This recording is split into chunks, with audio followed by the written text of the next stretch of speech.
me nomme Cheikh Diallo. Je suis étudiant à la faculté des sciences juridiques et politiques de Dakar en licence 2. Je suis très honoré d'être parmi vous pour animer cette émission qui est une émission innovatrice dans le cadre où il aide la plupart des jeunes à savoir leurs droits, à mieux appréhender la vie, à se motiver et à aussi de pouvoir y ajouter notre modeste contribution. Merci. De manière générale, nous pouvons définir le droit comme l'ensemble des règles à caractère juridique qui régissent la vie des hommes en société. Pour être plus explicite, le droit, ce sont des règles, c'est-à-dire des normes qui sont écrites ou qui ne le sont pas, qui régissent les relations entre les gens dans la société, c'est-à-dire les relations que j'ai avec ma famille ou bien les relations que j'ai avec un individu quelconque, ou bien les relations que j'ai avec n'importe quelle entité de la société. Voilà, en gros, ce qu'on peut dire du droit. Le droit objectif, c'est la branche du droit qui regroupe l'ensemble des règles qui régissent la vie en société. On peut dire que le droit, c'est le droit objectif, parce qu'ils ont une même définition, je puis dire. Le droit, c'est le droit objectif, c'est pourquoi on dit le droit. Mais quant au droit subjectif, on dit les droits subjectifs, les droits. Okay. Parce que les droits subjectifs, c'est l'ensemble des prérogatives que le droit objectif permet à l'individu d'exercer. C'est-à-dire le droit de vote, le droit de propriété, ce sont des prérogatives que le droit objectif permet aux individus d'exercer grâce au droit. Ce sont les droits subjectifs. Donc, ce sont les deux termes juridiques qu'il fallait expliquer pour que les gens puissent mieux comprendre le droit. Quelle est l'utilité du droit? Le droit a une grande utilité parce que dans une société, il est normal d'avoir des règles sur lesquelles les gens vont se baser pour vivre. Qu'est-ce qu'ils font faire? Qu'est-ce qu'ils ne faut pas faire? Cela est important dans une société. Sinon, il y aurait l'anarchie. Chacun ferait ce qu'il veut. Mais c'est en ayant des règles juridiques et qui sont sanctionnées par l'autorité publique qu'on pourra avoir une société équilibrée. C'est-à-dire, si quelqu'un commet un vol, on sait qu'il sera puni par la loi parce que le vol est interdit par la loi. Si quelqu'un tue une personne impunément, et par la loi parce que la loi interdit de tuer les personnes impunément. C'est-à-dire quand ils vous ont rien fait ou que votre vie n'est pas dans une situation où il est en danger. C'est-à-dire, même si votre vie est en danger, la loi vous permet de vous défendre, mais la mort est un dernier recours. C'est-à-dire tuer quelqu'un, c'est juste un dernier recours, même si votre vie est en danger. Pour vous dire que la loi a des normes très strictes qui permettent aux gens de mieux comprendre comment on vit dans la société. Et c'est grâce à ces normes que nous avons un équilibre social. Personne ne fait ce qui l'enchante. Parce qu'on sait que la loi est là pour préserver les individus et les protéger de leurs semblables. Voilà. En gros, c'est ça qu'on appelle le droit. Les personnes, c'est une partie du droit civil qui explique comment on acquiert la personnalité juridique, comment on la perd. Et c'est une branche importante du droit parce que la personnalité juridique, d'après le code de la famille, article 1er alinéa 1, s'acquiert à la naissance et cesse au décès. Qu'est-ce que la personnalité juridique? La personnalité juridique, c'est un aspect du droit qui permet à l'individu d'être titulaire de droits et de devoirs, c'est-à-dire d'obligations. C'est-à-dire l'individu est titulaire de droits, aussi l'individu est titulaire d'obligations et l'individu a un patrimoine. C'est-à-dire l'individu est capable d'avoir des choses qui lui appartiennent. Voilà, et il y a le droit patrimonial et le droit extra-patrimonial. Le droit patrimonial, c'est le droit qui étudie le patrimoine des individus. Le droit extra-patrimonial, le patrimoine des personnalités juridiques permet à l'individu d'être titulaire de droits et d'obligations et d'avoir un patrimoine. Le droit de la famille, c'est le droit qui régisse les personnes qui ont le même lien de parenté, ou bien qui ont un lien d'adoption, ou qui sont unis par les liens du mariage. Voilà, en quelque sorte, voici le droit de la famille. Donc, tous ces deux droits, c'est-à-dire le droit des personnes et le droit de la famille, au Sénégal, se situe principalement dans le code de la famille qui est disponible même dans l'Internet. Voilà. Donc, il est nécessaire pour une personne de connaître ses droits. C'est important. Parce que connaître ses droits, c'est un fondement. C'est-à-dire, lorsque quelqu'un essaie de vous faire faire quelque chose que vous ne voulez pas faire, est-ce que c'est autorisé ou non par la loi? Il faut le savoir. Quand quelqu'un veut vous faire sortir de sa maison, alors que brusquement, sans aucun préavis, est-ce que c'est autorisé par la loi? Ça, il y a des normes juridiques qui l'écrivent. Avant de faire sortir quelqu'un, il faut au moins le prévenir, lui donner un délai de peut-être, je crois, 6 mois avant de le faire sortir de chez lui. Donc, c'est ça qu'on appelle un préavis. Il faut au moins se prévenir. Ça, c'est inclus dans le droit. Est-ce que quelqu'un a le droit de maltraiter quelqu'un? Non. Personne n'a le droit de maltraiter quelqu'un, même mon enfant. Parce que ça, c'est interdit par la loi. La loi interdit la violence envers les individus d'une manière gratuite. On n'a pas le droit de maltraiter quelqu'un d'une manière gratuite. C'est interdit par la loi. Est-ce que quelqu'un a le droit de voter? Ça, c'est... Comment est-ce qu'on peut voter dans un pays? Comment on acquiert la nationalité en étant né dans le pays? L'enfant qui vient de naître, quels sont ses droits? Parce que quand quelqu'un vient de naître, il faut le déclarer.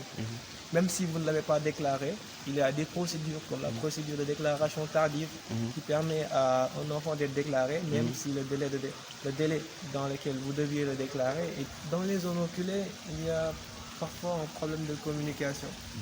C'est-à-dire que déclarer un enfant est une chose anodine, c'est-à-dire c'est normal de le faire. Lorsque dans les zones reculées, on ne déclare pas leurs enfants, c'est d'abord qu'il y a un problème de communication. Parce que si vous ne déclarez pas l'enfant, il n'aura pas les papiers nécessaires, c'est-à-dire l'état civil qui permet à l'État de le reconnaître en tant que citoyen du pays. Voilà. Un enfant doit être déclaré. Même s'il est déclaré, même si vous avez fait 1 mois, 2 mois sans le déclarer, il y a toujours une procédure qui permet de déclarer l'enfant. C'est normal. Et c'est inclus dans la loi. Voilà.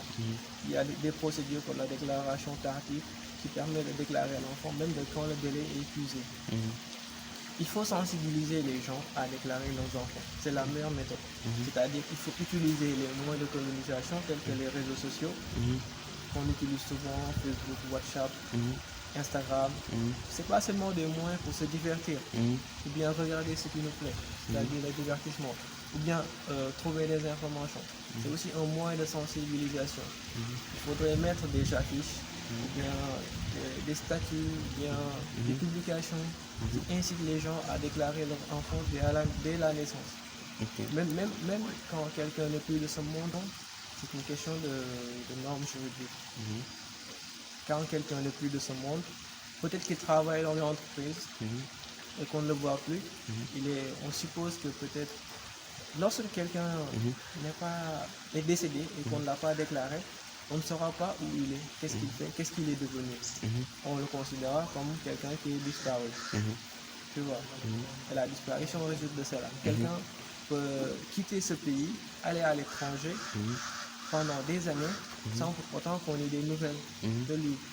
Au bout de 10 ans, la loi, si vous le déclarez, si vous avez suivi la procédure, au bout de 10 ans, la loi considère que cette personne est décédée parce qu'on n'a plus de nouvelles de lui. Et avant cela, il y a une procédure bien spécifique qu'il faut faire au niveau du tribunal pour déclarer la personne comme disparue.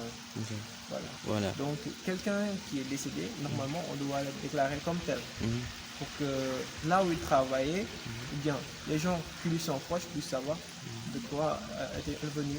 S'il était dans une entreprise, si lors de son décès il avait des biens là-bas, ou bien des trucs qu'on devrait lui attribuer, qu'on puisse lui attribuer sans aucun souci. Donc c'est sûrement peut-être par la procédure. Lorsque quelqu'un a une maison et qu'il le loue à une personne, il y a une norme juridique qui régit les relations entre les deux. C'est-à-dire, tu es le propriétaire, tu acquiers le droit de propriété. Tu as le droit de louer ta maison pour avoir des revenus. Mais la loi régit la manière dont tu loues cette maison. Si quelqu'un habite dans ces maisons, qu'il paye le loyer, et au bout d'un moment, vous avez des problèmes parce qu'il ne paye plus la location, vous devez le signaler, c'est-à-dire lui dire, si tu ne payes pas, je vais te faire sortir de la maison. Mais il y a toujours une procédure juridique qui régit ces relations. Vous n'avez pas le droit de dire à quelqu'un, sortez de ma maison automatiquement parce qu'il ne veut pas payer votre loyer. Non, non, ça ne se fait pas. Il y a un certain délai que vous devez attribuer à la personne pour qu'il puisse, dans un cas, vous payez le loyer et continuez à demeurer dans cette maison, ou dans un autre cas, un délai pour lui permettre de préparer ses affaires et de quitter la maison, mais il faudrait une voie juridique nécessaire. C'est-à-dire qu'il faut aller au tribunal, déclarer ça, et ensuite le juge va se prononcer là-dessus. Le rôle primordial de l'avocat, c'est de défendre son client. C'est-à-dire lorsque une personne est venue vous voir parce qu'il a des problèmes avec la justice, le rôle premier d'un avocat est de le défendre, d'essayer de le sortir de la situation dans laquelle il se trouve. Malheureusement, on rattache trop le métier d'avocat avec la politique en ces temps-ci, parce que nous voyons trop d'avocats dans des affaires jugées comme d'ordre politique, même si ce n'est pas tous les avocats. Par exemple, il y a des avocats qui font bien leur travail sans pourtant s'initier à la politique. Mais malheureusement, il y a certains avocats qui défendre des procès que les gens jugent de procès politiques. Ce n'est pas de la faute des avocats si certains avocats s'immiscent dans la politique, parce que le droit de faire de la politique est un droit que tout le monde peut exercer. Mais on n'a pas conforme avec le métier d'avocat, qui est un métier noble, parce qu'il permet à celui qui en est titulaire d'aider les gens qui en ont besoin. Quand vous avez des problèmes avec la justice, l'avocat peut vous donner les moyens nécessaires de vous montrer le chemin pour sortir de ce problème avec la justice. Le jour de votre procès, il sera là, il va faire son plaidoirie, essayer de convaincre les juges de vous libérer, bien de vous épargner le temps qui vous a été causé. C'est-à-dire, lorsque quelqu'un a une œuvre, cette œuvre est protégée par la loi lorsqu'il a été déclaré. Et au Sénégal, nous avons le BS sénégalais du droit d'auteur. La plupart des œuvres au Sénégal sont distribuées dans les réseaux sociaux de manière gratuite, alors que les auteurs ont fourni des efforts énormes pour pouvoir les réaliser. Ceci, même hors du cadre juridique, n'est pas acceptable, parce que lorsqu'une personne a créé une œuvre et que cette œuvre a une très grande importance, il serait aussi normal d'acheter cette œuvre pour lui permettre de gagner sa vie et de faire fructifier son art. Voilà. Mais lorsque vous prenez l'œuvre de certains artistes et que vous le distribuez, par exemple dans le cadre de la musique, lorsqu'un artiste sort un album, vous le distribuez dans les réseaux sociaux de manière gratuite, il ne va rien y gagner, parce que les gens, au lieu d'acheter, vont directement les télécharger là-bas. Donc l'artiste va perdre ce qu'il devait gagner normalement en vendant cette œuvre. Et ça est normal, parce que ça tue l'art. Comme je vous l'avais dit tantôt, les œuvres musicales au Sénégal, même s'ils sont protégés, la loi n'a pas encore des sanctions très disciplinaires pour permettre aux gens qui le font peut-être de savoir qu'il n'y a pas des sanctions des sanctions proprement dites, des sanctions qui permettent aux gens de ne plus faire ce genre d'actes. Même si les sanctions existent, je ne pense pas que lorsque vous voulez faire des activités hôtelières au Sénégal, commerciales de maïs auprès des différents ministères ou bien des organes administratifs chargés de ces différents domaines. Ce serait ce qui est normal, même si vous voulez faire d'autres activités, des activités commerciales, ou bien des activités qui touchent d'autres domaines. Il faudrait aussi aller voir les gens qui sont en charge de cela. Comme ça, ils vont vous donner les moyens de vous dire la procédure nécessaire pour pouvoir conclure vos activités. Voilà. Vous voulez établir un hôtel, il faudrait aller voir je sais pas, le ministre qui est concerné, ou bien le secteur administratif, ou l'organe administratif qui concerne le secteur de l'hôtellerie. Voilà. Des initiatives qui seront peut-être à saluer, parce que lorsque vous êtes à l'étranger, vous avez fait des années là-bas, je pense qu'il serait normal de venir investir au pays. Comme ça, vous allez créer de l'emploi, permettre aux jeunes de pouvoir trouver du travail et de gagner leur temps. C'est vraiment des activités qui sont à saluer. Donc on va inviter dans cette émission, et je tenais à dire que c'est une émission qui va certainement servir à beaucoup de gens. Ils vont connaître leurs droits, ils vont se lancer grâce à cette émission, ils vont essayer de voir la vie autrement, essayer de faire des recherches par rapport à leurs droits, savoir aussi leurs devoirs, parce que quand on parle de droits, il y a des devoirs. L'individu n'est pas seulement n'a pas seulement que des droits, mais aussi des devoirs. Donc il serait aussi normal de voir le droit de chacun, de connaître le droit de chacun et aussi les devoirs de chacun. Donc je vous remercie, tout en vous souhaitant bonne continuation et je vous dis à la prochaine.